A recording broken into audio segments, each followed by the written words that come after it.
পশ্চিম সাব্রুম গ্রাম পঞ্চায়েতের অন্তর্গত east Kanthalchhari SB স্কুলের মাঠে শুক্রবার এক গুরুত্বপূর্ণ আলোচনামূলক অনুষ্ঠানে যোগদান করেন ত্রিপুরার রাজ্যপাল ইন্দ্রসেনার রেড্ডি নাল্লু।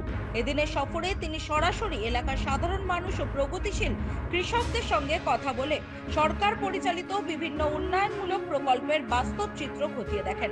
রাজ্যপাল জনগণের কাছ থেকে জানতে চান প্রধানমন্ত্রীর আবাস যোজনা, জল সরবরাহ, স্বাস্থ্যসেবা, শৌচাগার নির্মাণ সহ নানান মৌলিক প্রকল্পের সুবিধাগুলি আদৌ সময় মতন ও সঠিকভাবে তারা পাচ্ছেন কিনা।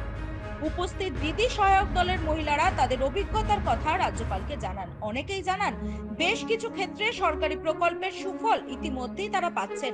এই কর্মযজ্ঞে তারা তাদের অভিজ্ঞতার কথাও তুলে ধরেন। রাজ্যপাল এই প্রসঙ্গে আশ্বাস দিয়ে বলেন, সরকারের প্রতিটি সুযোগ সুবিধা নির্দিষ্ট সময়ের মধ্যে জনগণের কাছে পৌঁছানোই প্রশাসনের প্রধান দায়িত্ব। যে কোনো সমস্যা দ্রুত সংশ্লিষ্ট দপ্তরে জানালে তা খতিয়ে দেখা হবে। অনুষ্ঠানে উপস্থিত ছিলেন জেলা সভাধিপতি দীপক দত্ত, জেলা পুলিশ সুপার মারিয়া কৃষ্ণা সহ অন্যান্য জেলার আধিকারিকরা।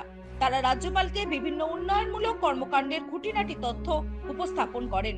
এদিন বিকালে রাজ্যপাল সাব্রুম মহকুমার তুইকুম্বা এলাকাতেও যান এবং সেখানকার বাসিন্দাদের সঙ্গে মত বিনিময় করেন। একইভাবে তিনি এলাকার মানুষদের কাছ থেকে সরকারি প্রকল্প সুবিধাগুলি নিয়ে তাদের মতামত নেন এবং বাস্তব পরিস্থিতি সম্পর্কে বিস্তারিত খোঁজখবর নেন।